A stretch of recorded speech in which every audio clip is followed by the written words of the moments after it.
Buenas tardes, bienvenidos a la sexta jornada sobre republicanismo español. Y bueno, disculpar a la señora decana que no ha podido asistir esta tarde. Y bueno, desde el vicedecanato de estudiantes vamos a presentar este acto. Agradecer, sí, perdón, es que ya. Agradecer a Pablo Laguna como coordinador de esta jornada y al profesor Manuel Trenzado como coordinador académico de esta jornada, que viene desarrollando desde hace bastante tiempo, en un día como hoy, el 14 de abril, conmemorando el Día de la República. Simplemente la presentación que vamos a hacer a continuación es institucional dentro del programa de actividades que durará 3 días.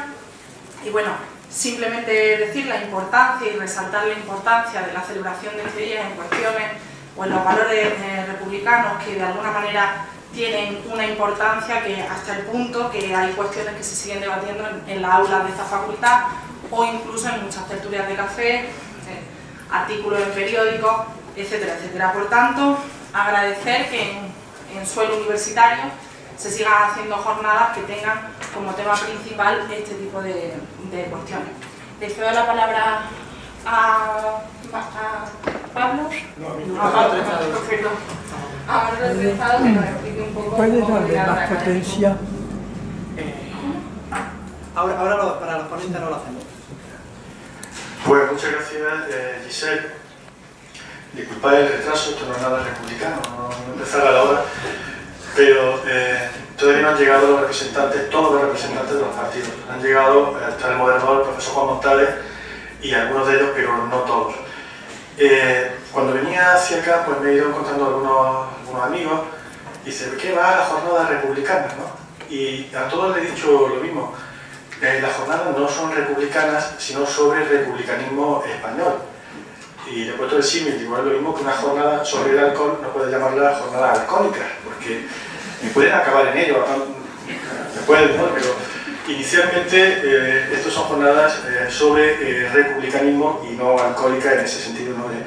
del chiste. Entonces, quería dar la bienvenida a todas las personas que habéis molestado un día de Champions League, además, a una hora como esta, muchos saliendo de clase, algunos profesores pues casi que interrumpiendo sus clases, y es de agradecer, porque no es una jornada donde se dé ningún tipo de certificado de participación, no hay que inscribirse, simplemente si te interesan, vienes, y cuando no te interesen, pues puedes abandonar con la total libertad que caracteriza a un acto de este tipo. Y quería insistir nuevamente en lo académico. Inicialmente las jornadas no son un acto político, sino un acto que está situado en la universidad. Eso significa muchas cosas. Significa que esto es la casa del logos, ¿no? Es la casa no solo del debate, sino del raciocinio y del racionamiento. Y pretendemos dar a la jornada una dimensión múltiple, muy variada. Indudablemente, inevitablemente tendrá componente político, porque las personas cuando entran aquí pues no dejan colgadas sus convicciones en la puerta, en el perchero, pero nuestra pulsión, lo que nos motiva a Pablo Laguna como organizador y a mí como coordinador académico, es sentar en estas mesas y en estas paredes a personas que a veces no tienen voz, o incluso a figuras que han sido olvidadas pero que encarnan unos valores. Y a la hora de sentar a estas personas o evocar esas voces, hacerlo no como un acto pues bonito, no como un acto quizá político, sino dotarle de esa dimensión que estas paredes pues nos reclaman, ¿no? Una dimensión académica y universitaria. El acto de hoy es genuinamente político porque vienen representantes de los partidos políticos. Invitamos a los cabezas de lista de los partidos a la vecina andaluza y a aquellos que tuvieron representación. Han venido algunos de ellos, otros pues por motivos muy variados han declinado y han pasado la tarea a otro compañero suyo de partido. Luego, dentro de un rato, cuando se sienten ellos, pues lo presentaremos. Pero ya veréis, viene gente de PP, viene gente de Ciudadanos, de Izquierda Unida, viene representante de Podemos y del PSOE. Tienen sensibilidades muy distintas y muy diversas, no solo sobre el dilema monarquía-república, sino sobre el tema que nos convoca hoy, que son las políticas de memoria democrática. Y a veces no son sensibilidades muy distintas, sino a veces confrontadas o muy divergentes. Y no queremos que ninguno de ellos se sienta incómodo en nuestra casa, que es la universidad. Todos tendrán la palabra y la posibilidad de confrontar ideas entre ellos y con nosotros en el turno de palabras.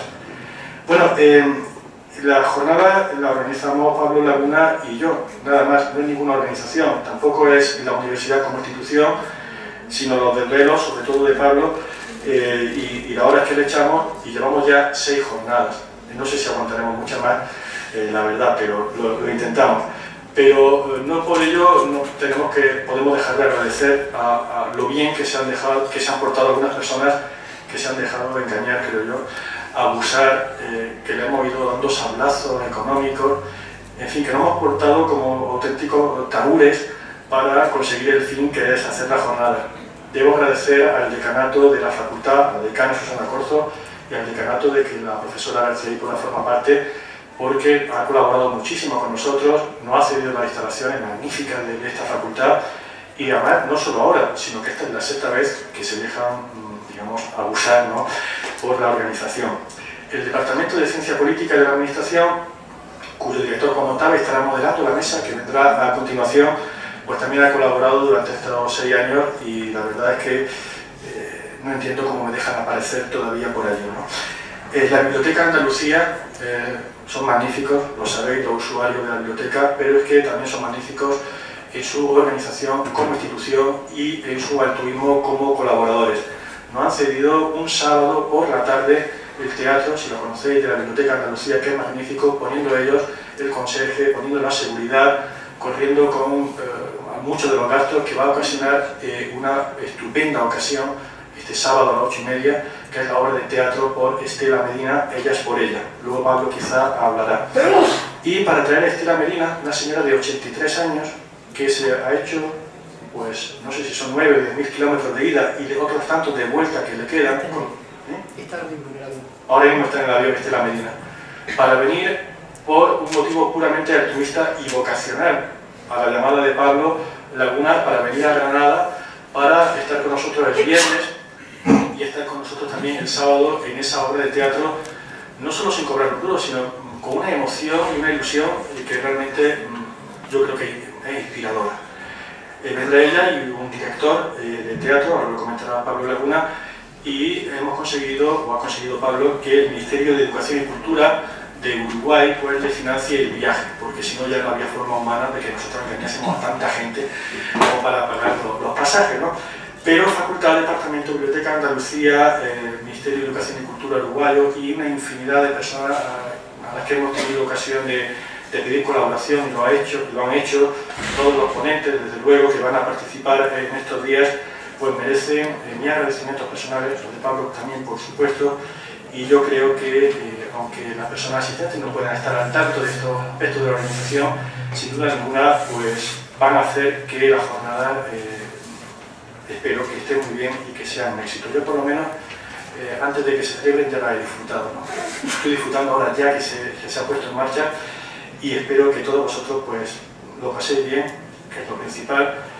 Experimentemos en ocasiones la genuina emoción que van a producir algunas sesiones de las que nos esperan, y disfrutemos también la oportunidad magnífica de ver a la dama del teatro uruguayo, la señora Estela Medina. Pues muchas gracias. Pablo, si quieres comentar algo. Pues sí, muchas gracias, Manolo. Bueno, hablando de Manolo, aquí tenemos también Manolo Navarro, que es otra de las personas, por ejemplo, que incansablemente todos los años tenemos aquí grabando estas jornadas para que puedan luego revisionarse en la web. Bueno, quería empezar antes que nada haciendo un homenaje a Eduardo Galeano.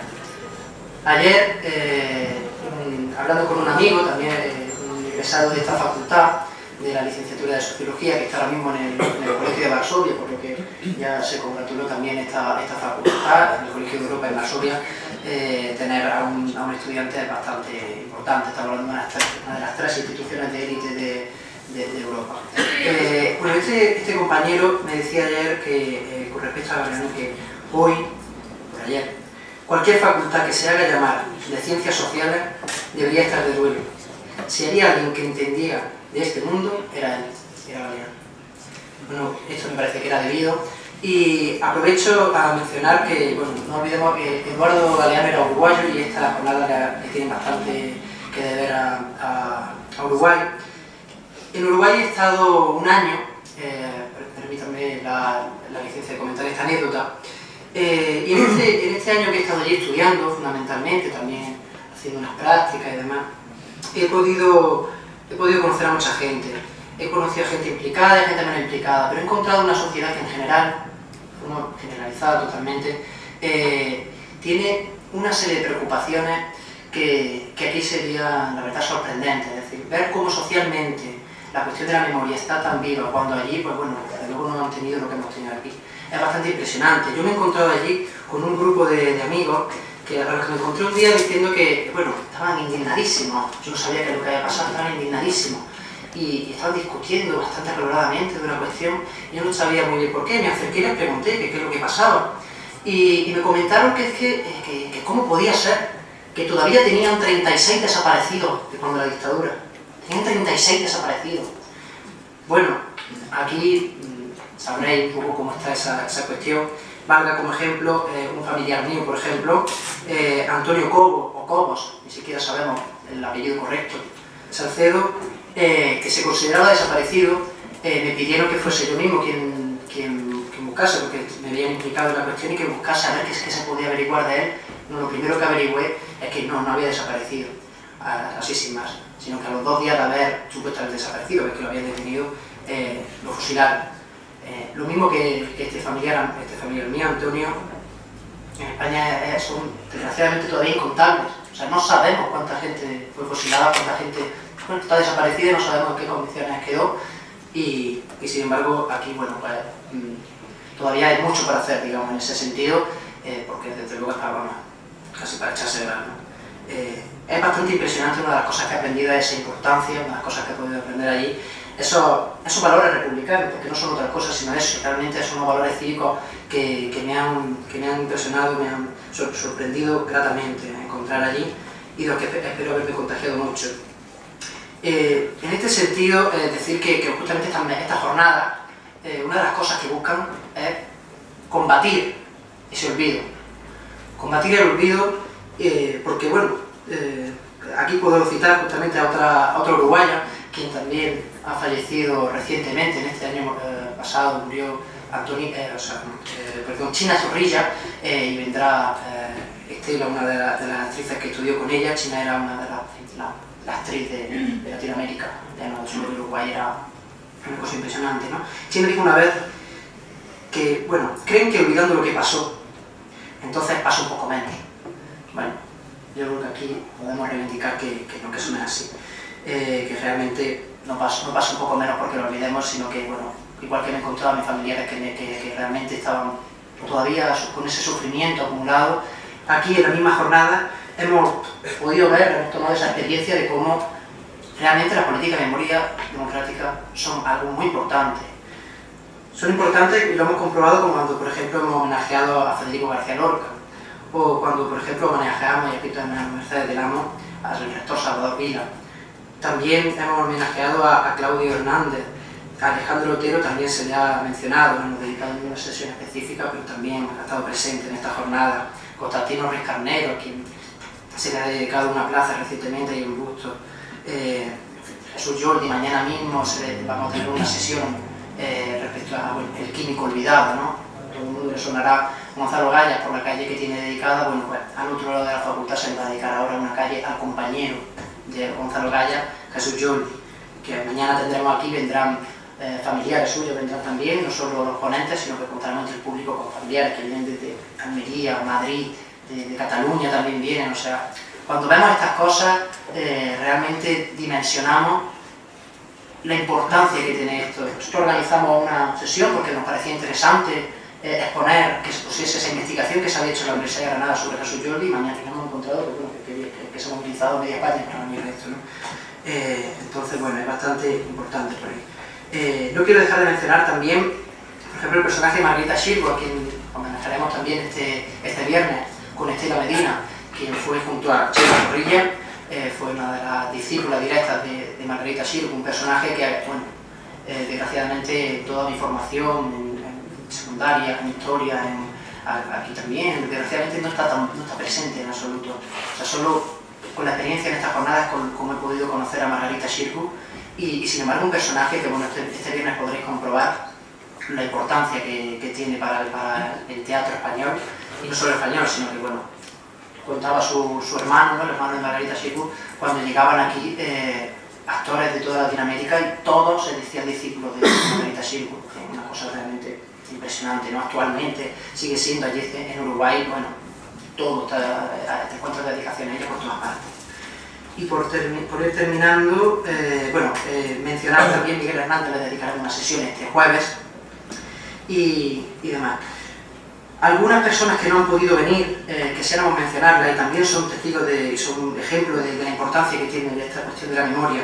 Por ejemplo, podemos mencionar como Paul Preston o Ian Gibson, hispanistas muy importantes, no han podido estar presentes por motivos de salud.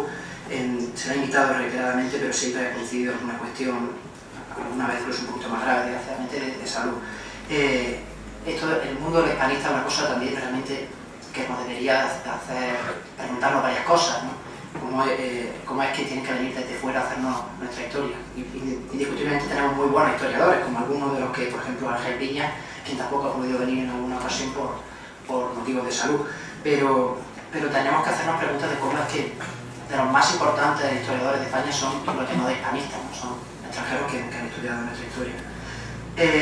Por último, también quería mencionar a Macrino Suárez Méndez, y también rendirle un homenaje desde aquí. Macrino fue ministro de la Segunda República en el exilio y murió hace relativamente poco, hace un año me parece, en vísperas de venir a esta jornada, de participar, y se quedó no solo sin participar en la jornada, sino que se quedó sin conocer Granada. Tenía muchas ganas de conocer Granada y él no había podido estar aquí. No dimensionamos tampoco el capital simbólico que tiene Granada. Se podría aprovechar y realmente hemos visto desde estas jornadas cómo han venido entusiasmados, pues bueno, y cómo están viniendo, ¿no? Estela Medina o Homero González Torterolo, el director de teatro que la acompaña, han venido de forma prácticamente desinteresada, o sea, obviamente que menos que correr por los gastos del vuelo, porque gracias al Ministerio Uruguayo, pero realmente no podemos ratificar el honorario porque tampoco nos da eso, pero sí que es todo gracias al capital simbólico de nuestra provincia, lo que también habría que mencionar.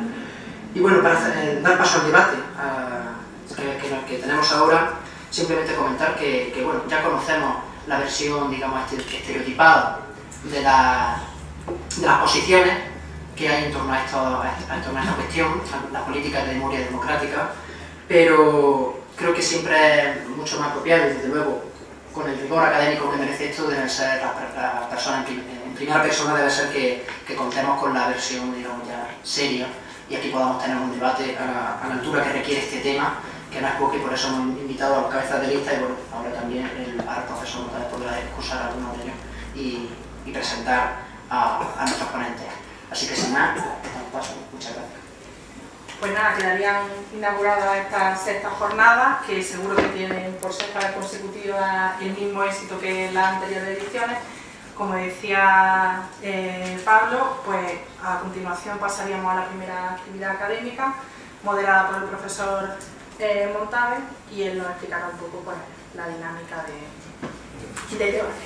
Primera actividad de estas sextas jornadas sobre republicanismo español, pues van a consistir en una mesa redonda, inicialmente configurada con las 5 representantes de los partidos políticos que han obtenido representación en el Parlamento andaluz en las elecciones del pasado 22 de marzo. En este momento tenían confirmado, y esperamos que se incorpore, tanto el representante de Ciudadanos como el representante de Izquierda Unida. Tenemos la suerte al mismo tiempo de acompañarnos en esta mesa 3 representantes de los 3 partidos restantes, del Partido Socialista en primer lugar, aquí a mi derecha, Fátima Gómez Abad, en segundo lugar, por orden de representación en el Parlamento, a mi izquierda, no es Carlos Rojas como está anunciado, sino que es Juan Ramón Ferreira Siles, también parlamentario en el Parlamento de Andalucía. En el caso de ella no es parlamentaria en el Parlamento de Andalucía, es diputada provincial y alcaldesa de Alfacar. No, exalcaldesa. Es alcaldesa de Alfacar, candidata. Y a la derecha de la representante del Partido Socialista se encuentra José Luis Serrano Moreno, representación de Podemos y parlamentario también andaluz, encabezó la lista al Parlamento de Andalucía por Podemos. La mesa va a consistir, en principio, según he hablado con ellos, en una intervención que aproximadamente estará en torno a unos 10 minutos, en torno a lo que aquí nos reúne, política de memoria democrática, cada uno que le dé el contenido que entienda más adecuado.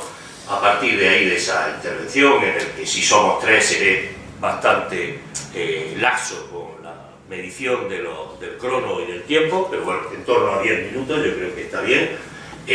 A partir de ahí, pues puede haber unas intervenciones por parte de todos aquellos de vosotros o de vosotras que entienda oportuno, que puede dirigir preguntas generales para que respondan los tres o preguntas específicas. Intervendrán cada uno de ellos y finalmente, después de las intervenciones de 2 turnos posibles, si ustedes lo demandan o vosotros lo demandáis así, cerraremos con un turno final con los 3 intervinientes. El orden de intervención pues será siguiendo la rigidez del reglamento parlamentario, pero bueno, dentro de esto, la primera intervención, por orden inverso a representación de los 3 presentes aquí, de los 3 grupos.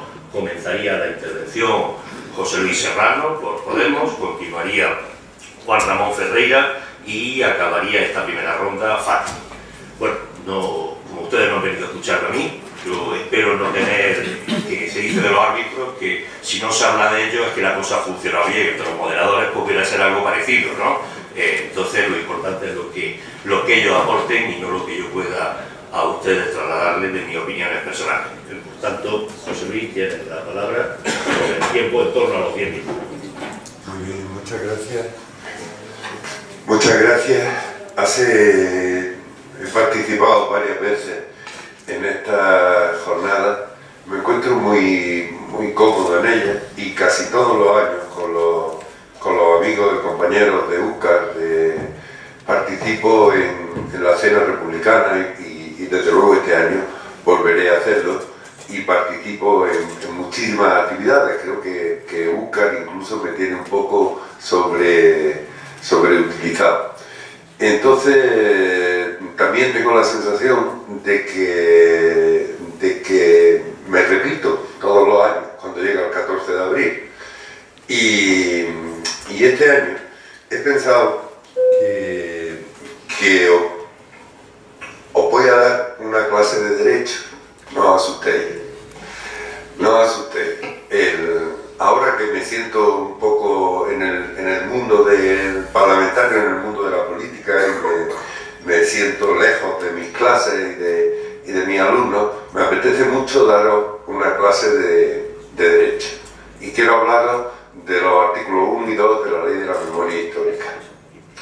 Y voy a llamaros la atención sobre lo que significan esos artículos y el problema que tienen.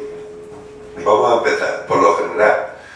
Primera diferencia, la diferencia entre validez y justicia. No es lo mismo. De una norma podemos predicar una de 3 cosas. La norma es eficaz porque se cumple o no se cumple, o porque se sanciona a los culpables o no se sanciona. La norma es justa o es injusta, o la norma es conforme o no conforme con el resto del ordenamiento jurídico. Se dice en líneas generales que la vigencia es la cualidad de una ley que ha sido promulgada por quien tiene la competencia para hacerlo y por el procedimiento adecuado para ello, y que a su vez es coherente con lo establecido en la Constitución. Esta diferencia, quiero llamaros la atención, que tiene un matiz. No es lo mismo decir que una ley es injusta que decir que una ley es inválida. Lo contrario de la validez es la invalidez, pero la consecuencia jurídica de la invalidez es la nulidad. En derecho no es lo mismo, perdonad el tecnicismo, pero es una diferencia muy importante de resaltar por lo que luego os contaré. No es lo mismo derogar una ley, que es cambiar una ley por otra, reconociendo que la anterior causó sus efectos y tuvo su periodo de vigencia y validez mientras lo tuvo, que anular por inconstitucionalidad inconstitucional una ley. Una ley inconstitucional es una ley inválida. Inválida quiere decir tan cual non essen, como si nunca hubiese existido. Ese es el concepto de nulidad jurídica. Y la gran diferencia entre el juicio de justicia y el juicio de validez es que el juicio de justicia es ex parte principi, perdón, ex parte populi. ¿Quién dice que las normas son justas o injustas? El pueblo. Mientras que el juicio de validez es ex parte principi. Nosotros no podemos decir que determinada ley es justa, es inválida. No, eso lo determinan los tribunales o los órganos autorizados o el propio Parlamento.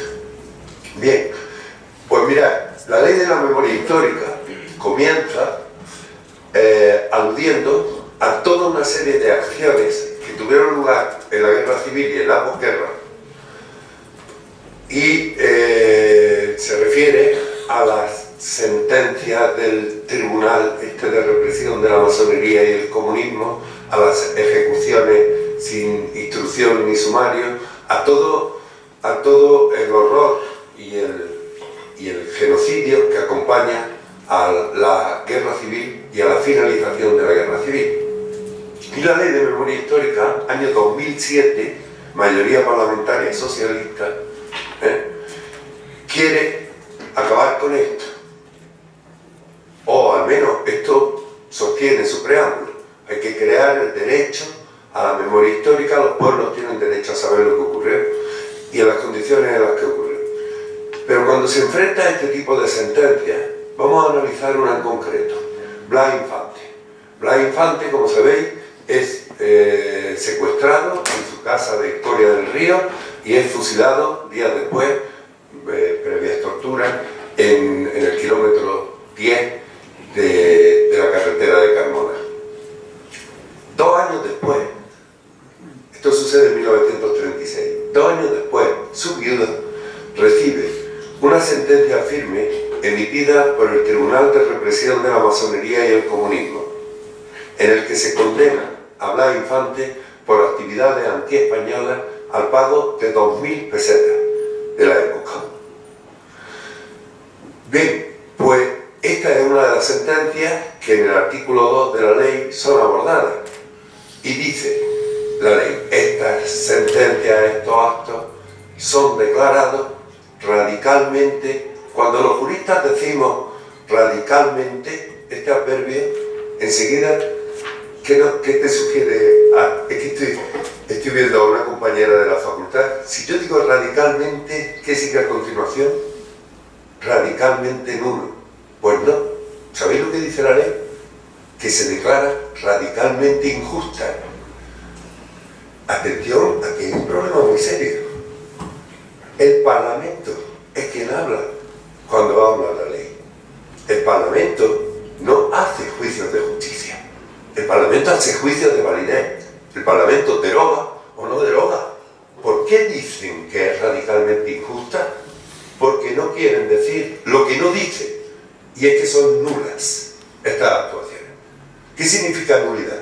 Significa que eso que ocurrió jurídicamente es como si nunca hubiese ocurrido, nunca pudo suceder, y desde luego hay que restituir todo. Por ejemplo, esas 2.000 pesetas con los cálculos, con los costes que se hagan. Y esa sentencia ya no puede formar parte del ordenamiento jurídico constitucional español. Bien, pues señores, esta ley hace lo que se llama un uso simbólico del derecho, un uso fraudulento del derecho. Da la imagen de que esto fue radicalmente injusto. Oiga, mire usted que está hablando el Parlamento, que es una ley. Diga lo que es de verdad, radicalmente nulo. ¿Por qué no lo dice? Si nos vamos a la hemeroteca y vemos las declaraciones del ministro de Justicia de la época, nos encontramos fácilmente con la explicación. ¿Sabéis cuál es? Sería muy caro anular esto. Sería muy caro anular esto. Y por tanto ahí sigue.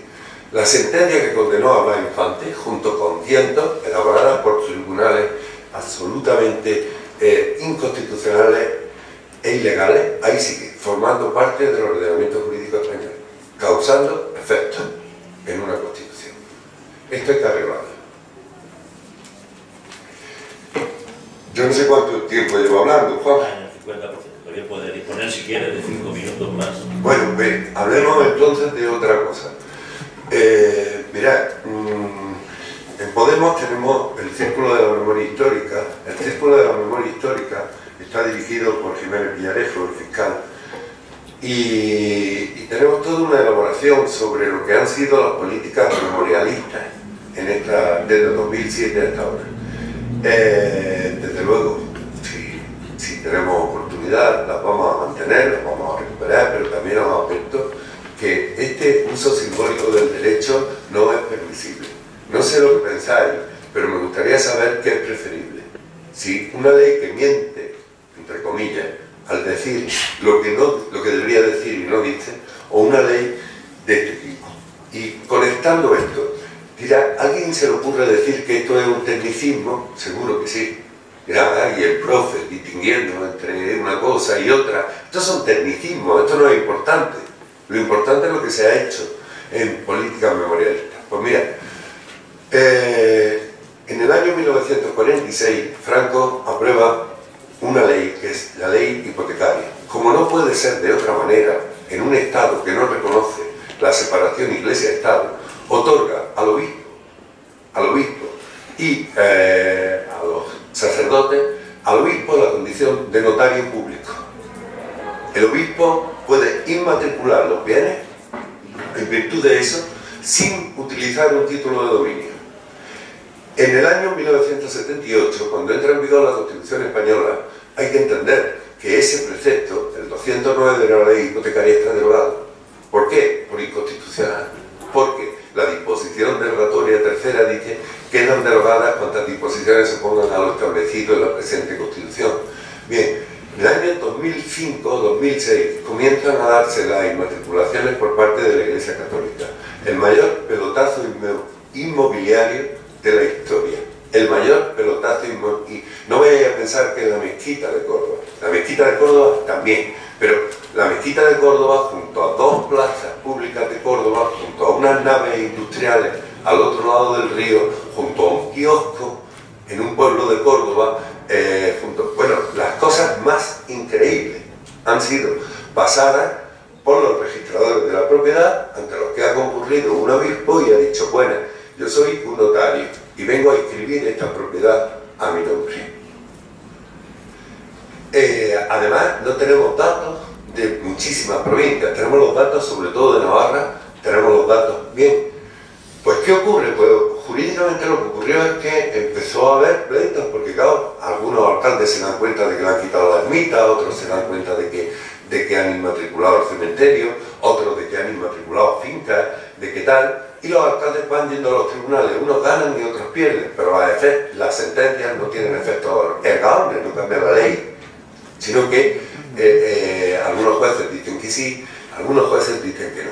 Cuando ya la cosa llega a un momento donde ya nuestra única esperanza es el recurso a los tribunales europeos, porque ciertamente el Poder Judicial ahí está bloqueado, nos impide, nos lo impiden además con un tecnicismo impresionante, y es que en una disposición de la Ley Orgánica del Tribunal Constitucional se establecía un plazo para la derogación de las leyes preconstitucionales. Ese plazo era de un año, y en consecuencia se considera, lo cual es mucho considerar, que ese artículo 209 es constitucional, porque nadie lo recurrió en ese año. Pero claro, nadie lo recurrió en ese año porque no pasó nada en ese año, porque nos enteramos en 2005, cuando empiezan las primeras inmatriculaciones. Bien, ¿qué hace el Parlamento? El Parlamento español, pues antes de irse, Ruiz Gallardón deja preparada la reforma de la ley hipotecaria. ¿Y sabéis lo que hace la reforma de la ley hipotecaria? Deroga el artículo 209 de la ley hipotecaria. Deroga, no anula. ¿Esto qué quiere decir? Pues que ahora resulta que nosotros nos vemos obligados a recurrir una norma que no existe, pero derogar una norma, cambiarla por otra, es reconocer que la anterior fue válida y estuvo vigente mientras lo estuvo. Es decir, consiste en reconocer la inmatriculación de la Iglesia y en avalar legislativamente el mayor pelotazo inmobiliario de la historia de España. Fijaos hasta ¿hasta dónde llega este tecnicismo? Decía que es muy técnico distinguir entre derogar y anular, que no es lo mismo. Pues mirad, si es lo mismo, el matiz es importante. El matiz determina la circulación del capital, la apropiación de bienes inmuebles y el futuro probablemente también de nuestros hijos.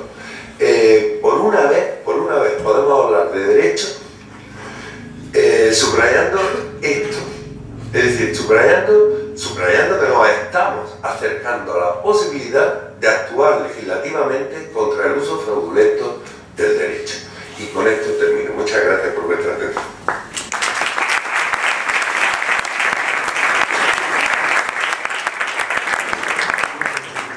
Muchas gracias, José Luis.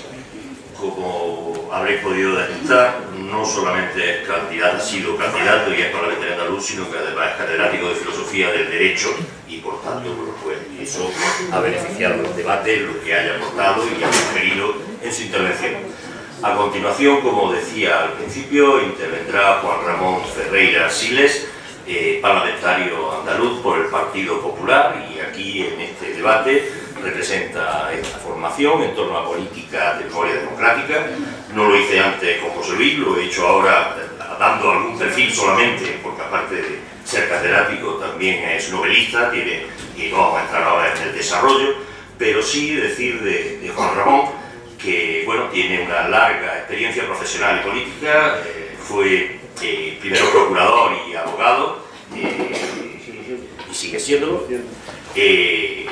Entre 1995 y 2003 fue concejal en el Ayuntamiento de Granada, tanto que tuvo la posibilidad y el conocimiento de ejercer el gobierno y la oposición, lo cual es bastante positivo. Positivo no para su partido, porque hubo un tiempo, pero para él personalmente seguro que le enriqueció. Desde las últimas elecciones, en 2012, se incorporó a las listas del Partido Popular en el Parlamento de Andalucía, ha formado parte, y eso tiene que ver posiblemente con su presencia aquí, de la Comisión de Justicia en el Parlamento andaluz y es presidente del Comité de Derecho y Garantía en el Partido Popular actualmente. Por tanto, bueno, pues tienes en torno a 10 minutos, somos flexibles, como lo hemos sido con anterioridad, para entrar en torno a lo que tú quieras, en torno a la política de memoria democrática. Gracias, Juan Ramón. Pues muchas gracias, Juan. Muchas gracias a los organizadores también por permitirme estar aquí, lo hago encantado y dispuesto a aportar mi visión, la visión de mi grupo, de la política de memoria democrática. En primer lugar, felicitar a José Luis Serrano por su brillante intervención, que no soy capaz de hacer en un tono similar, sino en un tono muy distinto, puesto que tiene una capacitación profesional que yo no tengo. Yo soy procurador de los tribunales en el derecho, sigo ejerciendo, como ha dicho Juan, nunca dejé mi trabajo, lo sigo haciendo, y lo tengo compatibilizado desde siempre con mi actividad pública. En el mandato anterior he sido portavoz de justicia y de memoria democrática de mi grupo en el Parlamento de Andalucía. Y por esa razón estoy hoy sustituyendo a Carlos Rojas, que era la persona que cabeza de lista de la provincia de Granada y portavoz del grupo, que está en Sevilla, porque como usted sabe, pues el próximo jueves se constituye el Parlamento y son días de intensa actividad preparlamentaria y tiene que estar ahí. Decía que mi intervención va a ser distinta a la de José Luis, puesto que él la ha hecho con carácter técnico y con una profundidad que yo no había planteado de otra manera, una manera más de exponer la posición del Grupo Popular en políticas de memoria democrática dentro del Parlamento de Andalucía y dentro del Grupo Popular de Andalucía. Y eso no es contradictorio con que yo me remita a un texto del Congreso de los Diputados del año 2002, de noviembre del 2002, que fue aprobado por unanimidad de la Cámara, por todos los grupos que entonces estaban en el Congreso de los Diputados, evidentemente el de José Luis no, pero los otros dos que estamos aquí, más los grupos nacionalistas e Izquierda Unida, sí lo estaban, y aprobaron por unanimidad una declaración, como digo, en noviembre del 2012, que de manera muy sucinta recogía varios puntos.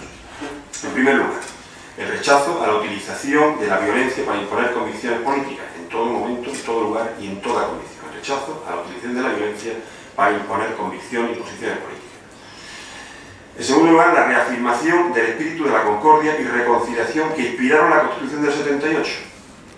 El Parlamento, como digo, por práctica unanimidad, no sé si alguien salvó su voto, dijo en aquel momento, en diciembre del 2002, 24 años después de la Constitución, que reafirmaba ese espíritu de reconciliación y de concordia entre los españoles.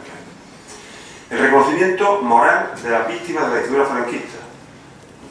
Textualmente dice que evidentemente hemos pasado por una dictadura de 40 años que se ha provocado unas víctimas y unos efectos absolutamente dañinos y absolutamente nocivos, y que las personas, los españoles, nuestros conciudadanos que sufrieron en primera persona las consecuencias de esa dictadura, deberían tener un reconocimiento moral y una reparación de las víctimas. Y concretamente hablaba de una protección económica y social de esas víctimas, y de manera concreta se refería también a los exiliados y a los niños de la guerra, los llamados niños de la guerra. En definitiva, el espíritu, el sentido que recogía esa declaración, no solo del Partido Popular, como digo, sino por unanimidad de la Cámara, era el dejar las dos Españas, permítaseme la manía de expresión, fuera del enfrentamiento político y evitar un rosario de iniciativas sin consenso político sobre este asunto. Esto lo negociaron fundamentalmente Alfonso Guerra, Mariano Rajoy y Felipe Alcaraz por parte de Izquierda Unida. Y concretamente Felipe Alcaraz decía, lamento que los representantes de Izquierda Unida y Ciudadanos no nos acompañen, pero yo creo que enriquecerían y completarían las perspectivas sobre este tema. Sus razones evidentemente tendrán para nuestra decía Felipe Alcaraz, aprovecho para ser portavoz de Izquierda Unida, al menos del 2002, no sé si hoy seguiría diciendo lo mismo, que había que olvidar el rencor y no olvidar la historia. Y yo suscribo esas palabras. Esto, como digo, desde el 2002, pues no sé si todos los que firmaron aquello, todos los que respaldaron aquella declaración, la mantienen con matices. Evidentemente los que no estaban ahí y no estaban representados allí, pues no se sentían comprometidos o matizarán ahora. ¿Por qué se ha movido la opinión social, la opinión de una parte al menos de la sociedad española y de una parte de los representantes políticos españoles? Yo creo porque se ha puesto en cuestión no un nuevo antifranquismo, o se ha utilizado ese neo-antifranquismo para poner en cuestión algunas de las decisiones, algunos de los pasos, algunas de las cuestiones zanjadas, aparentemente zanjadas, en la transición española. Y estoy seguro que no todos, no sé si ahora en el debate o en el momento, o las intervenciones que pueda haber, no todos compartirán la bondad de la ley de amnistía del año 77 y no todos compartirán la bondad de algunas de las decisiones y algunas de las declaraciones hechas en el periodo de la transición. Yo sí lo sigo compartiendo, sigo pensando que aquellas fueron decisiones sustancialmente correctas, con todos los matices, con todos los errores y con todas las cuestiones que queramos plantear. Pero sustancialmente creo que lo que se hizo en el año 77 con la ley de amnistía y lo que se hizo en el año 78 con la reconciliación nacional que dio lugar a la aprobación de la Constitución del 78 sigue estando vigente. Por supuesto que han pasado 35 o 30 y tantos años y evidentemente tiene que ser correcto. Yo que me reconozco o que me autoproclamo heredero político de Adolfo Suárez, yo milité en el Centro Democrático y Social antes de estar en el Partido Popular, yo me presenté a unas elecciones autonómicas que por supuesto no se han diputado por el Centro Democrático y Social como cabeza de lista para la provincia de Granada hace muchos años. Veo aquí algún otro heredero político de Adolfo Suárez también en la sala. Creo que la labor que se hizo, no por Adolfo Suárez ni por el gobierno de la OCDE, por el conjunto de las fuerzas políticas y de la sociedad española, sigue teniendo un valor. La ley de amnistía. La ley de amnistía no es una ley de los vencedores para tapar sus crímenes. No lo es, no lo era. No es una ley para encubrir los crímenes de la dictadura. No lo era y no lo fue. Es una ley de reconciliación nacional. Y es una ley que está vigente. Evidentemente podrá ser derogada, podrá ser modificada con las consecuencias legales que tenga por quien lo hizo, que no fue otro que el Parlamento Nacional, que es el competente para aprobar esa ley en su momento, para modificarla si lo estimara oportuno y si hubiera respaldo parlamentario para ello.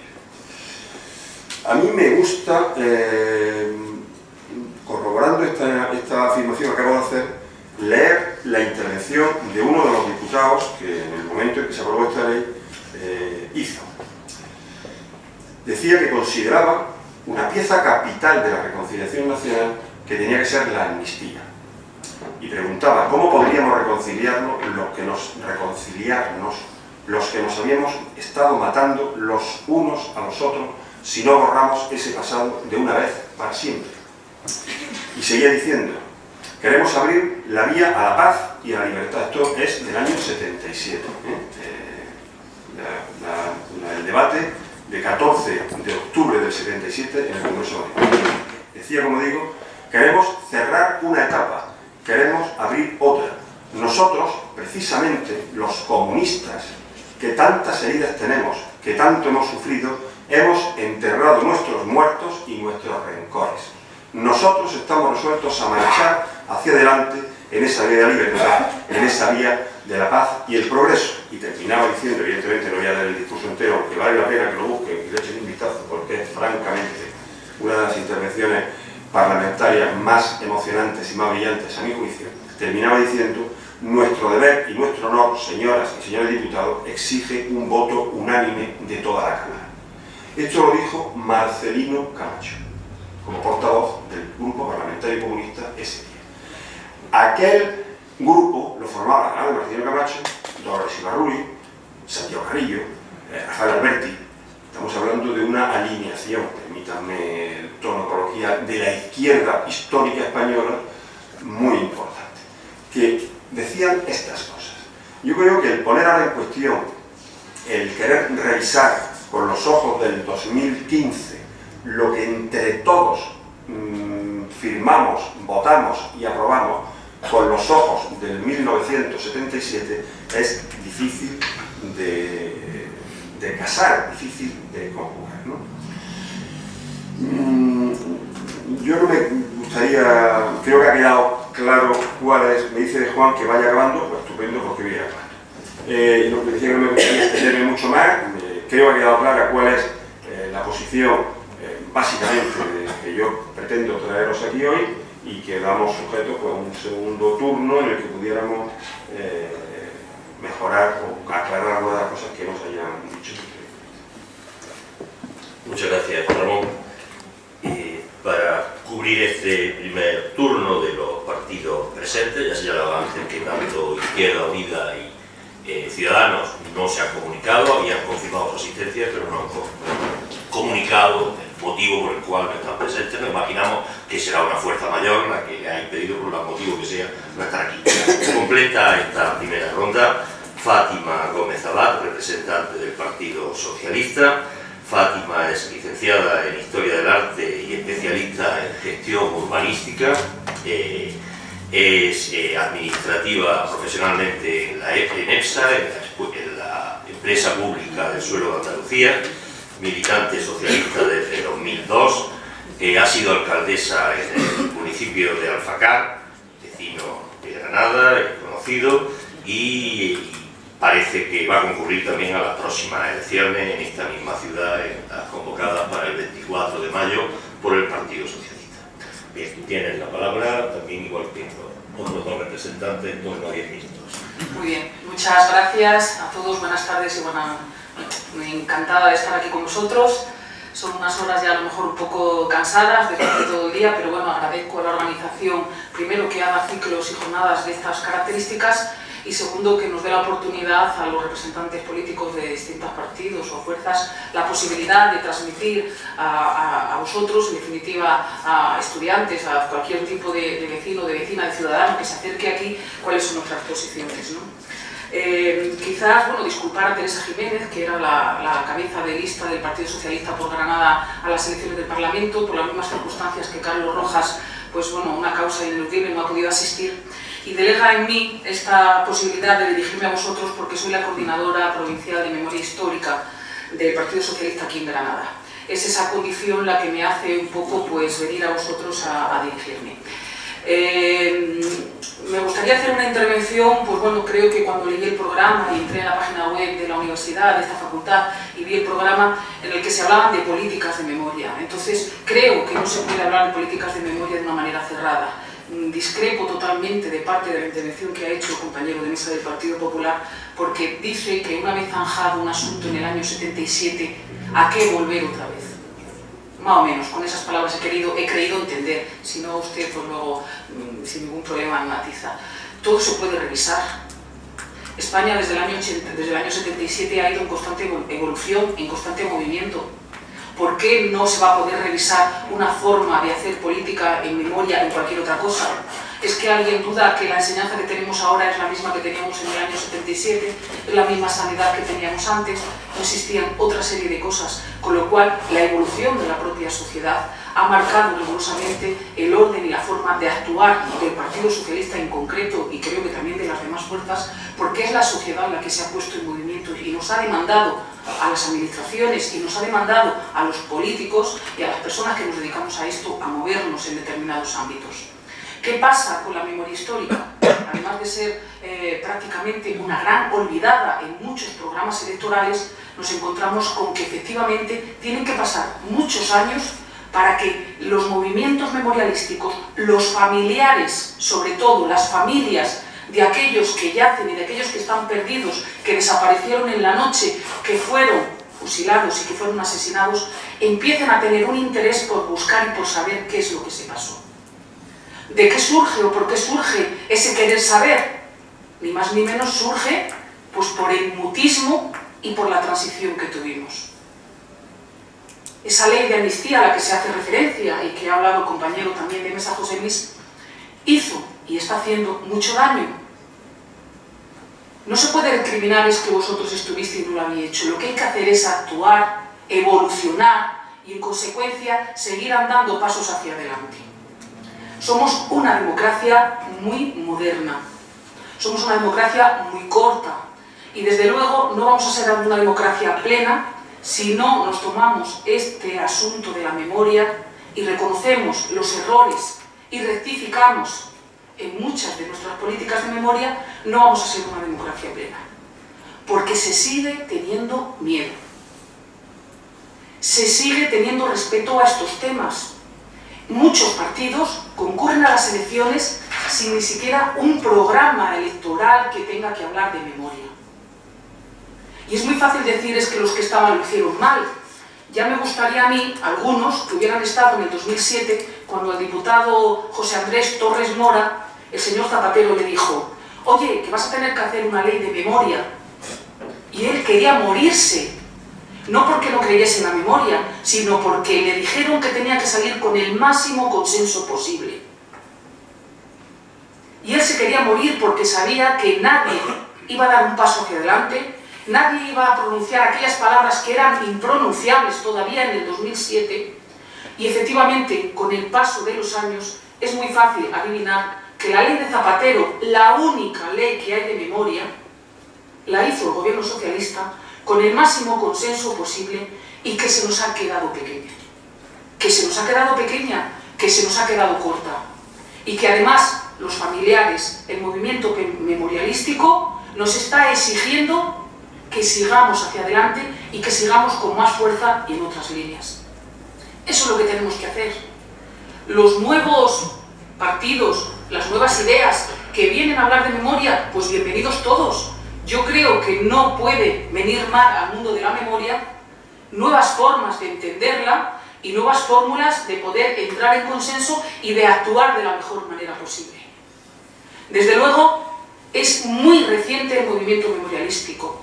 Parece que estamos hablando de algo que surge hace muchos años, pero que la primera vez que alguien busca a su padre fusilado viene de Bélgica, no me acuerdo exactamente de su nombre, se apellidaba García, y en el año 77 viene a buscar a su padre fusilado y a encontrarlo, y fue capaz de encontrar a su verdugo, y habló con él, y mantuvo una conversación con él, y le dijo dónde estaba su padre y lo pudo recuperar. A partir de ahí se empiezan a buscar en España, del año 77, cientos de reivindicaciones para encontrar a los familiares tirados en las cunetas, o sin saber sin más dónde estaban y qué había pasado. Nuevamente, con mucha cautela y con mucho miedo, en el año 81, con el golpe de Estado, la intentona del golpe de Estado, se vuelve a parar drásticamente todo y todo el mundo vuelve a tener otra vez miedo.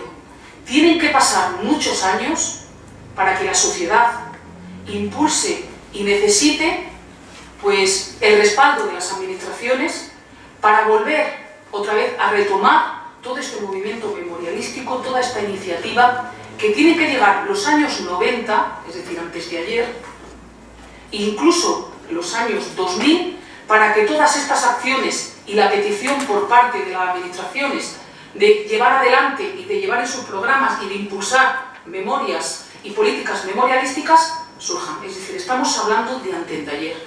¿Que es una pena? Pues evidentemente sí, pero la sociedad ha evolucionado como ha evolucionado y no vamos a ser una democracia plena, efectivamente, hasta esto. Tenemos la suerte, y yo así lo veo, que aunque mi habla me denote un poco que no soy muy andaluza, soy pues hija de inmigrantes que en el año 60 se tuvieron que ir desde Alfacar a León a comer, porque aquí no había mucho que comer, y este acento lo conservo, aunque parte de mi vida la llevo en mis estudios y toda mi vida la tengo aquí. Pero bueno, este acento quizás me denota que parece que no hablo con conocimiento cuando me es así. Tenemos la suerte de vivir en Andalucía, y en Andalucía se han hecho muchas políticas de memoria. ¿No suficientes? Por supuesto que no. ¿Incompletas? Por supuesto que sí. Pero es que arrancamos de los años 2000 pues con muchas cosas. Arrancamos con un protocolo de exhumaciones, cuando se hace la exhumación, la primera excavación en el paraje de Alfacar, para buscar a los familiares del Dioscoro y de los banderilleros que murieron con Lorca. Se hace un protocolo de exhumaciones riguroso y científico, la primera vez que se hace una excavación rigurosa. Se hace un mapa de fosas en Andalucía, en España, con gobiernos socialistas. Se hacen reales decretos que se aprueban donde se indemnizan y damnifican a mujeres represaliadas y vejadas, que como veis en esta mesa la memoria histórica sigue siendo cosa de hombres. Las mujeres hemos sido las grandes olvidadas, las grandes silenciadas del mundo memorialístico.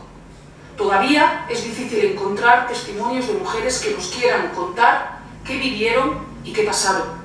Y su memoria está apagándose por fuerza de los años y se están dejando de tener esos testimonios que tanta falta no hacen para reconstruir.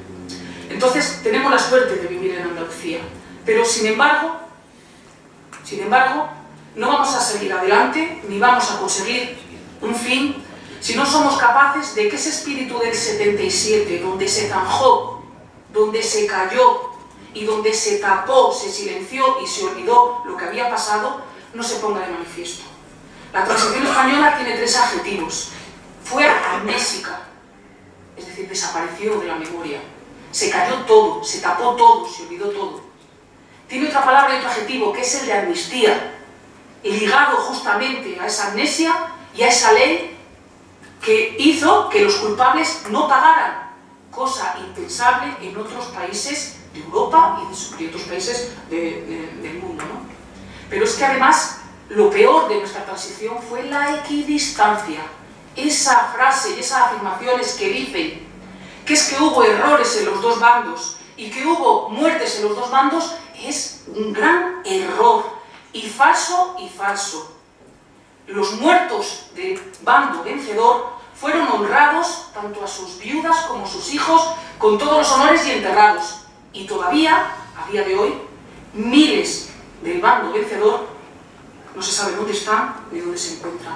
Esos 3 adjetivos han paralizado la evolución del movimiento memorialístico, la evolución de las políticas memorialísticas, y mientras que no seamos capaces de que estos 3 adjetivos desaparezcan de nuestra sociedad, que aparezcan de nuestras mentes, que aparezcan de los legisladores, que aparezcan de los partidos políticos, que aparezcan de todo, no daremos pasos hacia adelante. Seguiremos estancados posiblemente en intentar tapar, en intentar olvidar, y que para qué remover.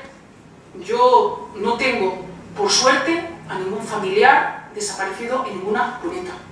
Conozco a muchas familias que no van a parar ni un solo día de su vida hasta que no recuperen a sus familiares y hasta que no los entierren dignamente como se merece.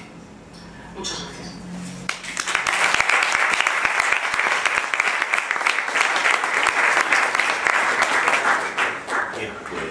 Muchas gracias, Fátima, gracias igualmente José Luis y Juan Ramón. Ahora vamos a abrir nuestro turno para que todos ustedes, todos vosotros y vosotras, los que decidáis decidáis sobre el tema que estiméis oportuno, bien dirigido a los tres, bien observaciones, bien dirigido a uno de los ponentes, pues tengáis una intervención y lo solicitáis. Si queréis, abrimos un turno para todos aquellos de vosotros que decidáis participar.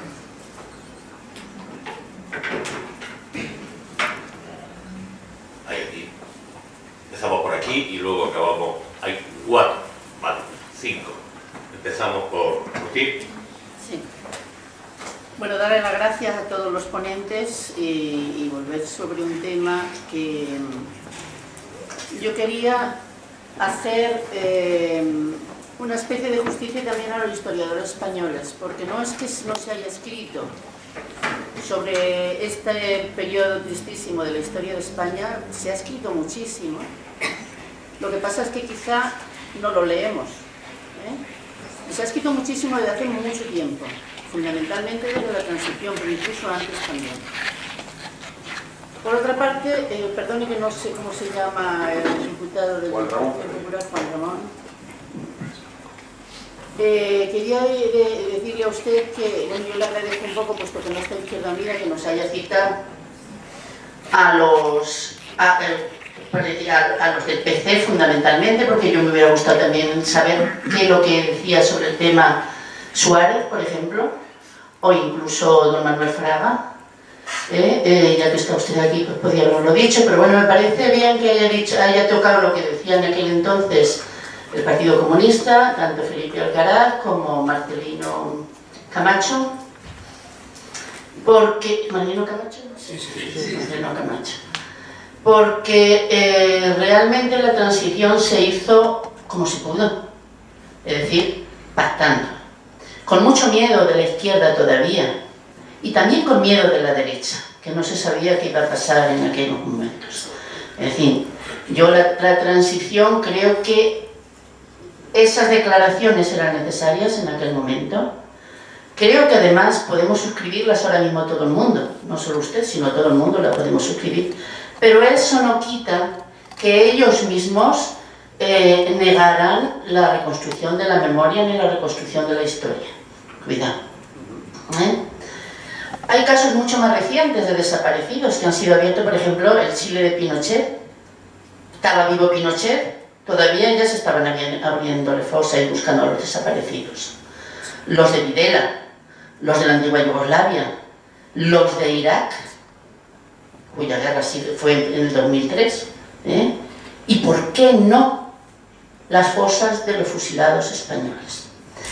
Y otra cosa que yo creo que es una reflexión que quizá el Partido Popular de ahora tenga que hacerse. ¿Qué es esa defensa cerrada de muchas cuestiones del franquismo? Si ustedes ya no son herederos de aquello, o yo quiero creerlo. O yo quiero creerlo. No, yo no digo usted, digo en general el Partido Popular. El Partido Popular, lo mismo que por ejemplo yo con mi abuelo, con mi bisabuelo, incluso con mi padre, no tengo que hacerme solidaria de las barbaridades que se hicieron en su época.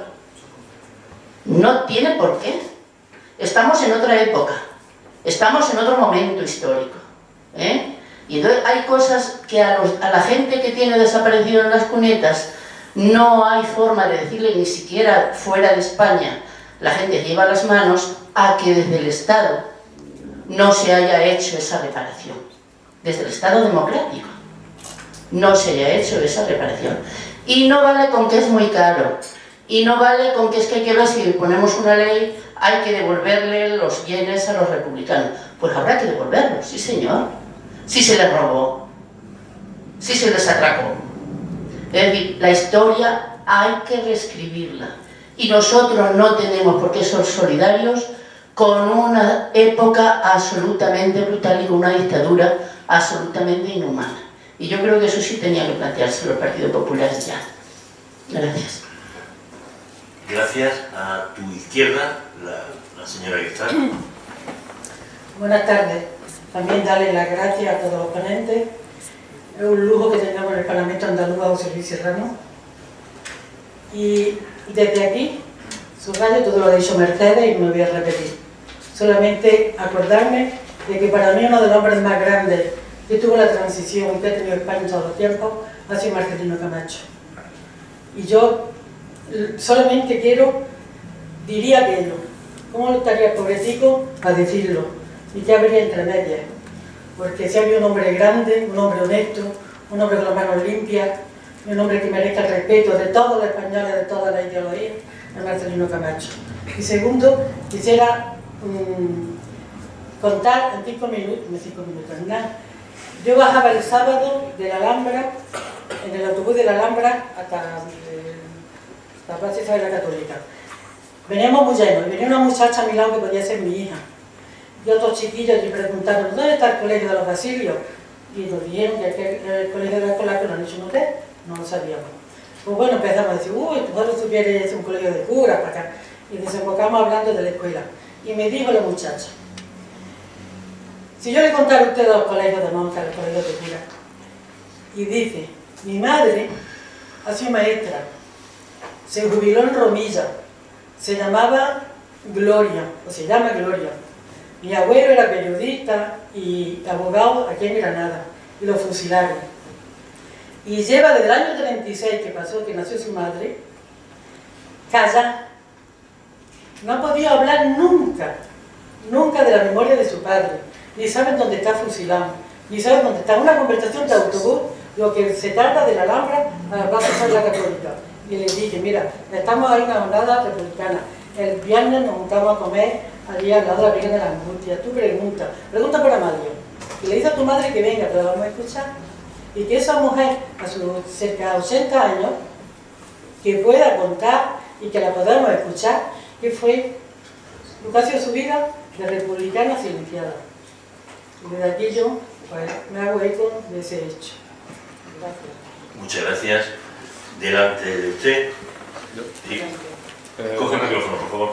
Vale. Buenas tardes. Me vais a perdonar porque no estoy acostumbrado a hablar en público, pero no puedo por menos de dirigirme a los tres, porque tengo algunas preguntas. Una para el representante de Podemos. ¿Cuáles son las propuestas concretas que tiene Podemos acerca de esto, si es que las tiene? La siguiente es para la representante del PSOE, con la que estoy de acuerdo, muy sorprendentemente. Y... A mí no me sorprende. No me sorprende. A mí es que lo que me pasa cuando habla el PSOE es que me gusta mucho lo que dice, pero muy poquito lo que hace.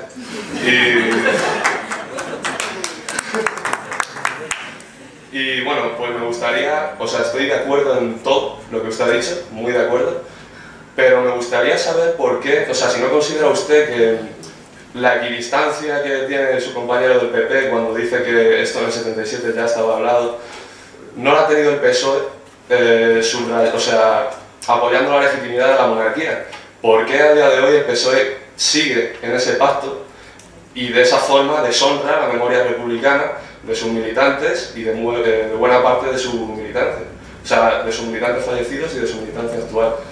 Y luego, al representante del PP, pues me gustaría decirle que esa legitimidad que según usted tiene la oposición, o sea, este consenso que hay alrededor del miedo, me parece muy correcto lo que le ha dicho la compañera del PSOE. Esta transición se hizo con miedo por parte de la izquierda, sobre todo. O sea, al PCE, a Marcelino Camacho, le pusieron en la boca esas palabras, porque si no, no se hubiera legalizado.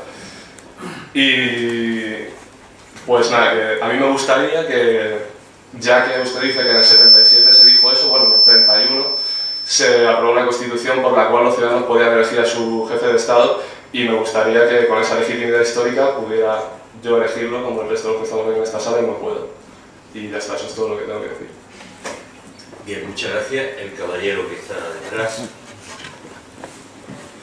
Buenas tardes. En primer lugar, agradezco a los organizadores de la jornada sobre el republicanismo español el haber abordado este tema, que sigue siendo un tema controvertido, un tema muy polémico, y que ya iba siendo hora que apareciera en las sesiones en los debates y las sesiones de jornadas, etc.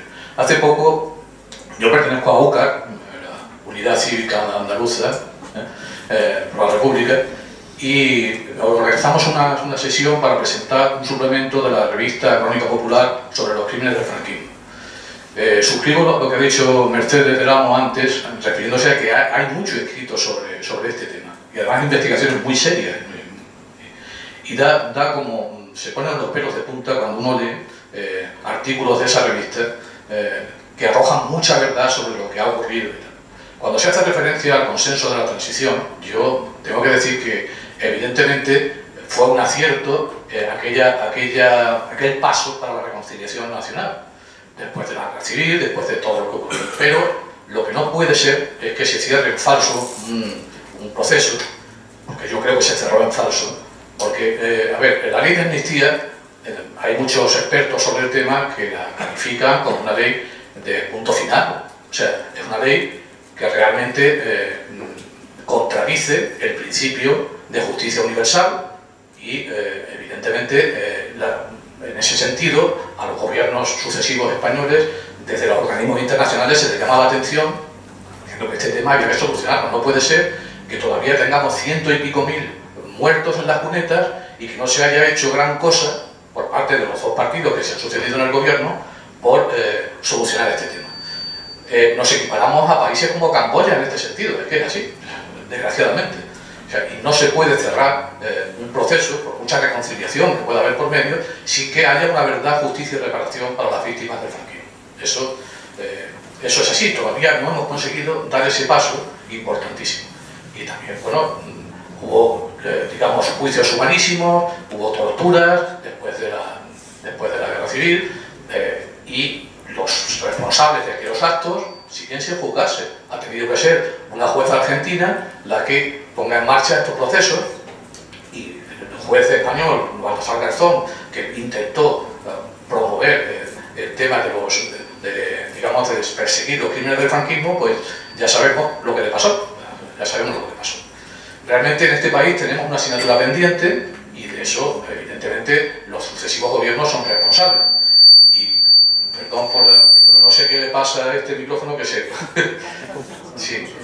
Pienso que, además, agradezco mucho las palabras de la representante del Partido Socialista, que está reconociendo que es insuficiente esa ley de memoria, que hay que revisarla y tal.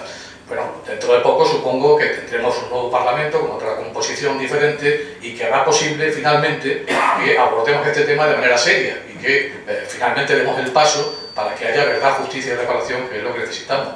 Nada más, muchas gracias. Gracias a usted. Finalmente, al final, Manolo.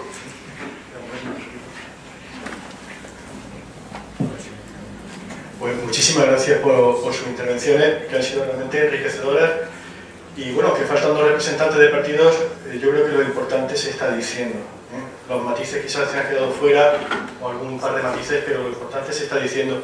Yo tenía pues algunas preguntas directas y muy concretas. Por ejemplo, a Fátima Gómez, usted ha comentado que la ley de memoria histórica, que fue pionera, y además la primera, lógicamente, se ha quedado corta o desfasada después de tantos años, bueno, de 7 años. Entonces, ¿qué le falta a la ley? No sería mi pregunta. Si tiene esa percepción, esa evaluación de la ley, ¿qué es lo que le falta? Y algo muy menor, que como coletilla a esta pregunta, hasta ahora en el gobierno andaluz ha habido una Dirección General de Memoria Democrática. Bueno, cuando se constituya el Parlamento, se constituya el gobierno, se hará una reordenación de consejerías, direcciones generales, y creo que va a ser un momento interesante para saber si el Partido Socialista en el gobierno pues mantiene o no la dirección general y cuál será la posición respecto a estos temas. Va a ser una de las pruebas, ¿no?, del algodón. A José Luis Serrano y Juan Ramón Ferreira, también agradecerles su participación, pero sin entrar en ningún punto concreto de su intervención, sí que hay algo que ha sobrevolado ambas, también la de Fátima Gómez, y es que cuando hemos hablado de recuperación de la memoria histórica o memoria democrática, en cualquiera de las dos denominaciones, pero finalmente hemos acabado hablando de la transición política. Yo observo, esto es más, digamos, más directo en Podemos, que hay una confrontación de discursos, no de establecimiento de los hechos históricos, sino de discursos, es decir, del relato que nos contamos nosotros mismos sobre la transición política. Hay una nueva generación, que no es que no la hiciera, sino que nació después, que está revisando no los acontecimientos, sino el sentido de los acontecimientos. Uno de los líderes de Podemos, politólogo, Juan Carlos Monedero, tiene un libro de éxito que lleva ediciones, que es La transición contada a nuestros padres, ¿no? Entonces, finalmente, creo que cuando hablamos de memoria, pues hablamos de la necesidad de reparación, verdad, justicia, las cosas que que las personas que me han precedido en el turno de palabra han explicado tan bien, incluso con emotividad, pero me pregunto, tanto a José Luis Serrano como a Juan Ramón Ferreira, cuál es su posición respecto a esta revisión discursiva, a este sentido que tuvo la transición política, que particularmente Podemos ha sido muy intenso, ¿no? Por lo menos en los primeros momentos de autodefinición, y ha tomado la revisión de la transición como un aspecto casi identitario. Entonces creo que ahí puede haber una cierta confrontación. Y ya está, finalmente volver, estoy pesado, pero como organizador es que realmente lo siento, volver a agradecerle a los tres su presencia aquí, a su intervención, por supuesto, tan brillante, y si llegamos a la 7ª jornada, pues no me extraña recibir una llamada, ya podéis ir preparando la excusa, pero podéis recibir una llamada porque sin duda ninguna se enriquecería muchísimo con vuestra aportación. Muchas gracias. Gracias, Manolo, igual que a todos los intervinientes. Ahora vamos a dar un giro digo, en las intervenciones. Van a responder los tres que han intervenido en el mismo orden, si os parece, en torno a 5 minutos. Yo creo que es prudente en torno a 5 minutos. Si es más, pues, seré flexible, y si es menos, pues cada uno también. En primer lugar, José Luis, tuviera la palabra. En primer lugar, la pregunta, medidas concretas. Qué curioso que esta pregunta siempre nos la hacen ahora. Parece que nos fiáis, ¿no? Parece que somos de filosofía, ¿no? Hombre, yo creo que es un partido en el nuevo... A ver, calcula, ¿cuántas medidas concretas en materia de memoria histórica crees que tenemos en el programa estatal de Podemos? No tengo ni idea, por eso he preguntado. ¿1? ¿5? ¿25? Miren, vamos a ver. ¿En qué consiste el programa estatal que se está elaborando ahora mismo de Podemos en materia de memoria histórica? En empoderar a los memorialistas, a la ciudadanía. Esto, algunos de los presentes te lo podrían explicar, pero es que no lo tomamos en serio, es que es lo que hacemos.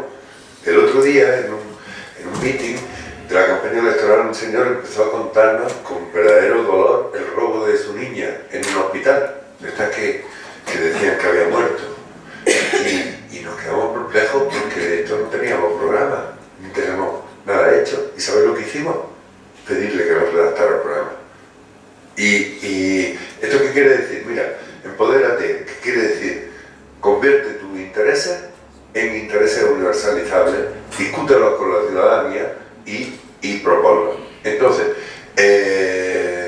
si puedes mirar en Facebook, tú metes memoria histórica, Podemos, y verás cómo te aparece. Bueno, tenemos conexiones, tenemos, ya te he dicho, una labor impresionante del fiscal Jiménez Villarejo en la materia, y tenemos un montón de círculos específicos en materia de memoria histórica. Las propuestas concretas te desbordarían.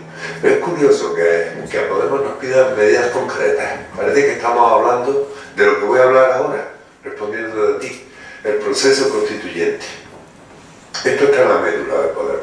Es decir, claro que no lo tomamos en serio, claro que no nos creemos el relato de la transición. Algunos, los mayores, no lo hemos creído. Es decir, yo soy profesor desde hace 30 años. Entonces, el relato de la transición estaba de alguna manera presente en mi discurso, la confianza en la Constitución y demás. Hay un momento en que el incumplimiento de la Constitución del 78 todo comienza probablemente con este siglo, con el segundo gobierno de Aznar. La guerra, es decir, de pronto la reforma del 135 y también el alumnado que transmitía, que ya te ponía la cara así de decir, oye, que no nos lo creemos. Por eso el acierto del libro de Monedero, cuando dice la transición se la vamos a contar nosotros a nuestros padres, pero nosotros no nos la creemos, los jóvenes, se refiere, ¿no? Entonces, el proceso constituyente significa la reforma de las 5 opciones de la Constitución española del 78, que son Estado social, Estado democrático, Estado de derecho, monarquía parlamentaria y Estado autonómico. En unos puntos, pues francamente estamos más avanzados que otros. Es decir, está muy claro que lo más urgente es lo que se está cayendo con los 4 bancos.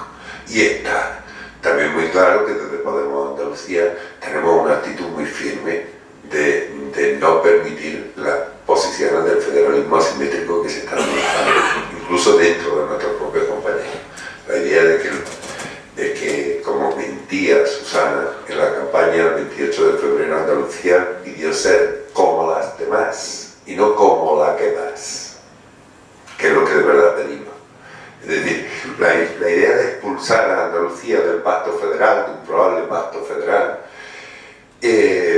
pues esto es una de las líneas, probablemente la menos elaborada de Podemos y probablemente donde la discusión ahora mismo está más abierta. Pero en el campo de la reforma de los derechos sociales, es decir, el Estado social, el acceso a la vivienda, en el campo de los derechos liberales, de los derechos de vida y libertad, pues está muy claro. Y hay una palabra que es la que más repetimos siempre, que en el campo de la memoria histórica es muy importante: auditoría. Auditoría quiere decir, no solo en términos económicos, también queremos saber cuánto nos costaría derogar, cambiar la afirmación de que la disposición...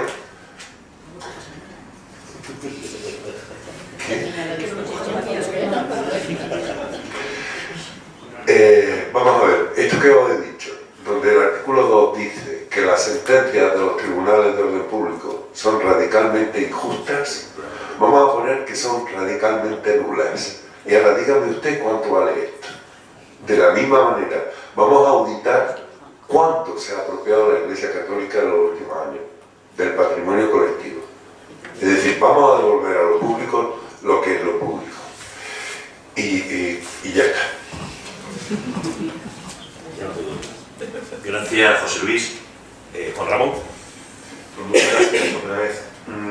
Algunos comentarios de algunas de las cosas que se han dicho aquí, intentar contestar rápidamente a la medida de lo posible alguna cuestión. No sé cómo tengo que decir, y que creí que había quedado claro, mi condena personal y lo que yo represento más rotunda al franquismo y a sus crímenes. Está dicho en sede parlamentaria, por mí, como portavoz, repetidamente, y están en sesiones ahí, lo acabo de decir aquí, mi condena más rotunda y más firme al franquismo y a sus crímenes. Y la necesidad de la reparación a sus víctimas aún no culminada. ¿Cómo? Tengo que decirlo para que se me puede no creer, pero más claro no lo puedo decir. Eso evidentemente no es equidistancia. Yo no soy equidistante nunca, ni en este supuesto, ni hablando del franquismo, ni de ningún otro, no soy equidistante entre la víctima y el verdugo. Jamás, jamás. Y en este asunto tampoco.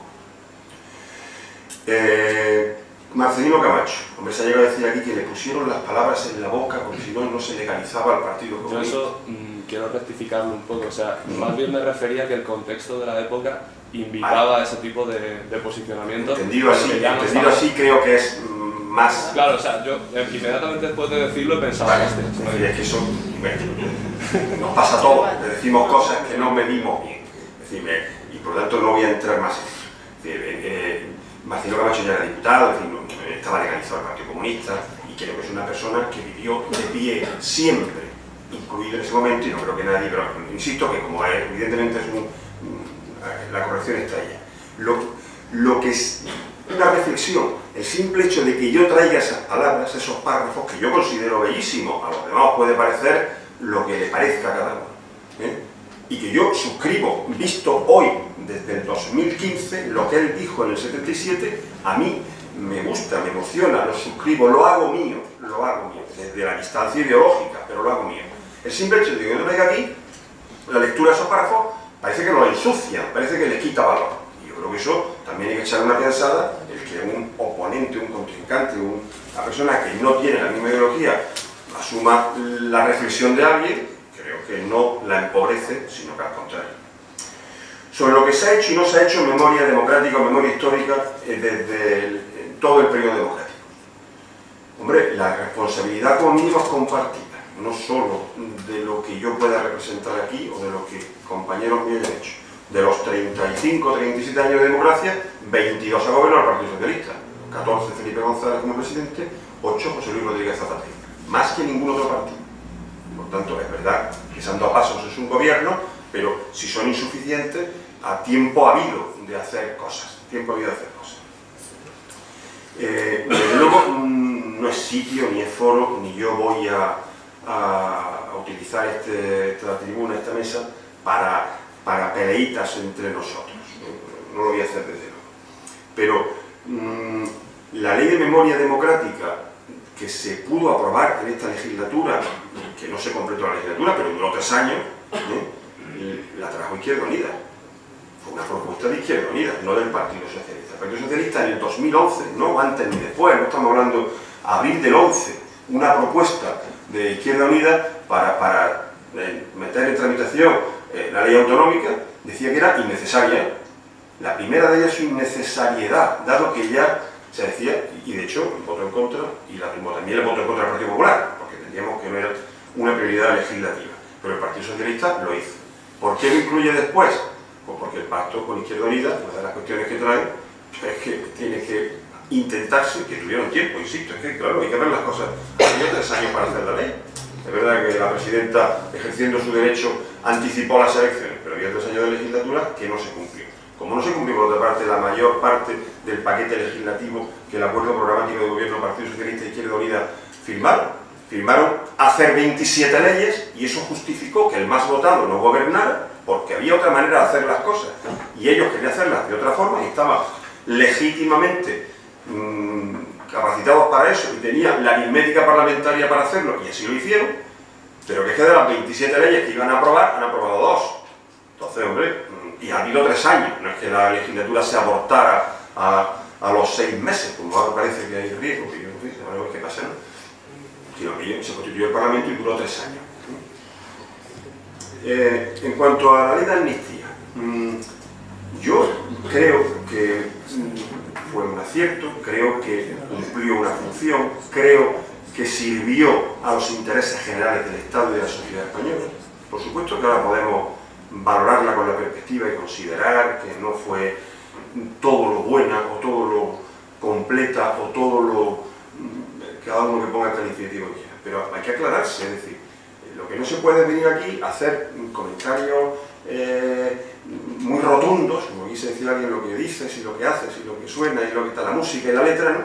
Porque claro, Rodríguez Zapatero dice, y aquí yo tengo el recorte, por si alguien lo quiere ver, que la ley de amnistía forma parte del ADN de nuestra democracia y que es una pieza esencial de la democracia española. Entonces, si lo dice el presidente del gobierno socialista en aquel momento, que no se puede, o una de dos, o la ponemos en solfa o la aceptamos con todos los defectos y con todas las consecuencias que no nos gusten, pero hay que estar, creo yo, con una coherencia un poco mayor en este campo. En fin, no, seguro que me dejo cosas, pero creo que he contestado al menos a lo que he podido tomar cuenta, ¿no? Muchas gracias, Juan Ramón. Finalmente, para culminar este turno, tiene la palabra Fátima Gómez, la representante del PSOE. Bueno, voy a intentar responder por lo menos a las 2 preguntas que creo que directamente se me han hecho. Bueno, yo creo que desde el Partido Socialista no se traiciona a las víctimas en ningún caso. El Partido Socialista es un partido amplio de mayoría y no todos tienen clara la posibilidad de establecer una república como forma del Estado, y tienen cabida.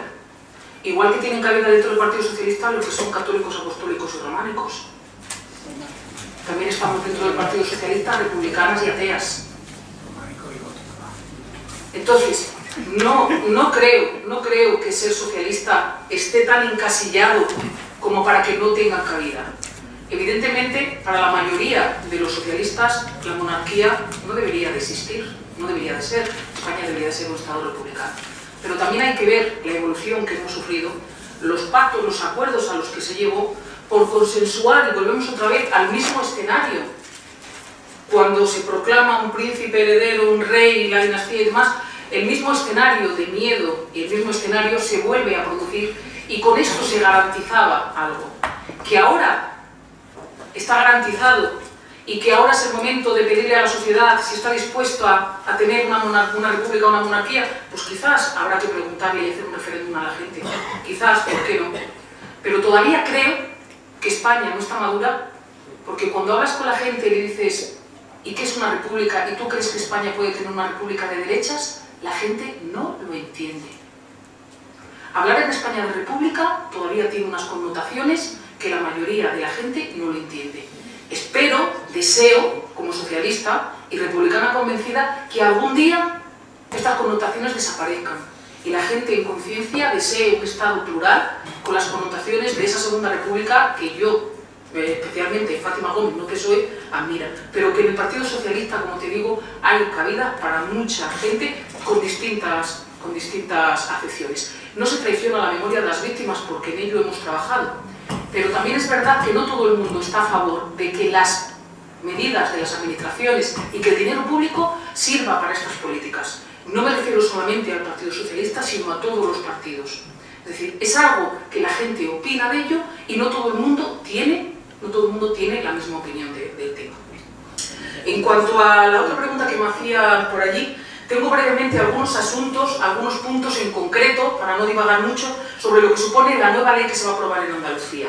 Una ley que dice el compañero de mesa que propone Izquierda Unida, pero con la que el PSOE, y desde el movimiento memorialístico, desde el que formo parte, desde la Asociación Granadina de Recuperación de la Memoria Histórica, llevamos trabajando en un texto alternativo más de 12 años. Izquierda Unida la habrá propuesto dentro de su pacto, pero que al PSOE no le escució en absoluto el tirar para adelante porque lo llevaba también como algo primordial. No a lo mejor con la imperiosa necesidad de crear una ley, pero sí llevábamos mucho tiempo, mucha gente trabajando en este tema, ¿no?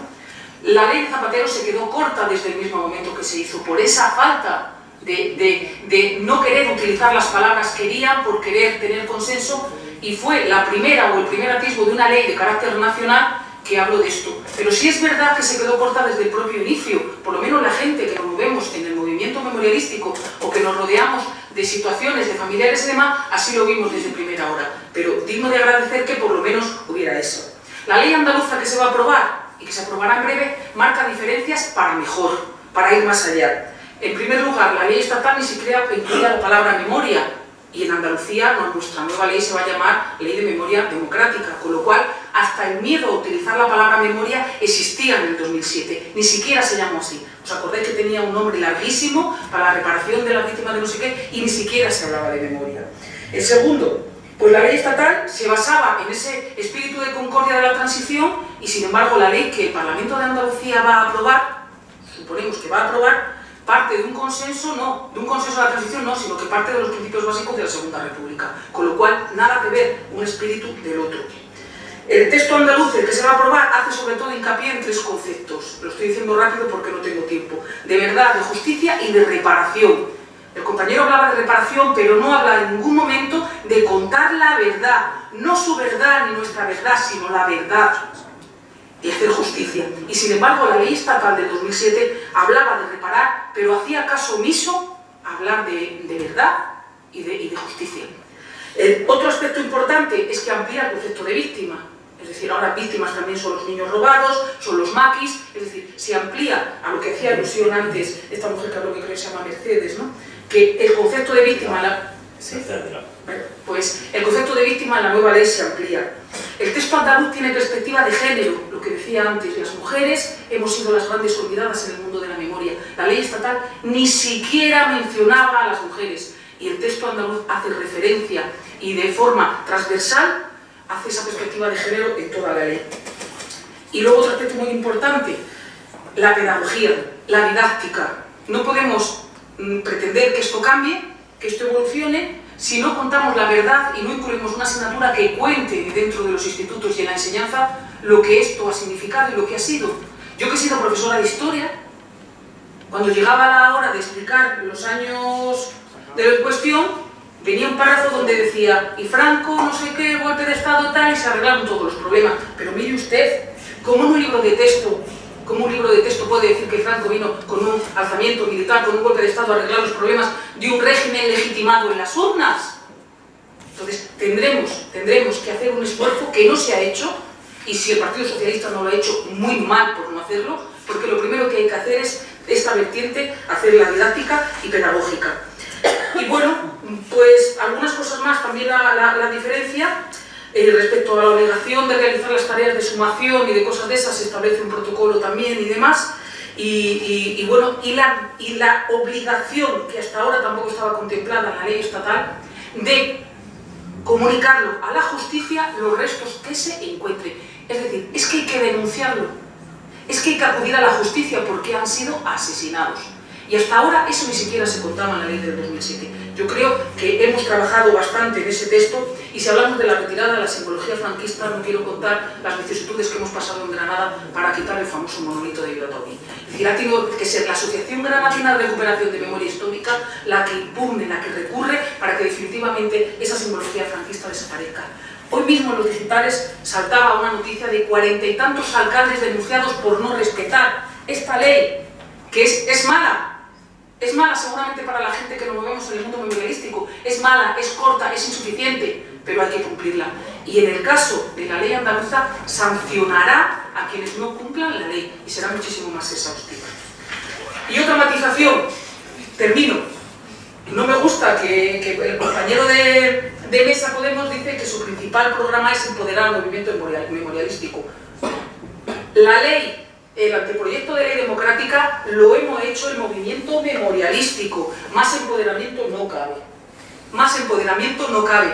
Lo hemos hecho desde el preámbulo número 1 hasta lo último, con la ayuda de la Administración, de la Dirección General, de todos. Es decir, nos hemos reunido todos en Córdoba, en otro lado, uno aportaba aspectos legales, juristas, lo otro. Creo que esta ley, precisamente, es una muestra del empoderamiento que se le ha ido dando progresivamente al movimiento memorialístico. Y que no se ha aprobado, precisamente es porque algunos movimientos, algunas asociaciones memorialísticas han puesto algunos reparos a algunas cuestiones de los artículos y se pretenden mejorar y redactar. Algunas se pretenden mejorar y redactar de otra manera o con otra... Pues si es así, cuenta con nuestro apoyo. Hecho. En el momento que lo monte el Parlamento. Muy bien. Hecho. Y aquí, bueno, no tengo tiempo, pero tengo las medidas completas de nuestro programa, vamos. Muy bien. Fátima, muchísimas gracias por tu intervención. Igualmente José Luis, igualmente Juan Ramón. A los tres creo que hemos contribuido con la memoria, con un acto como el de hoy, con vuestra participación, con la participación de los tres que nos acompañan y con los organizadores. Les recuerdo, me dijo uno de los organizadores, que este sábado tienen también ustedes una actividad, si quieres dilo tú con más certeza que yo, antes de... Sí, solo una cuestión que antes se me olvidaba comentar, es que bueno, este sábado podéis ver en el programa que hay una función de teatro, ya antes he comentado brevemente el programa y las palabras que he dicho, y la entrada, bueno, hay unos compañeros en la entrada con una mesa en la que se pueden adquirir la entrada. Hay algunos descuentos, en el caso de estudiantes incluso hay paradas gratuitas, y bueno, ahí pueden adquirirla. Sin más. Bien, pues muchas gracias a todos y hasta mañana.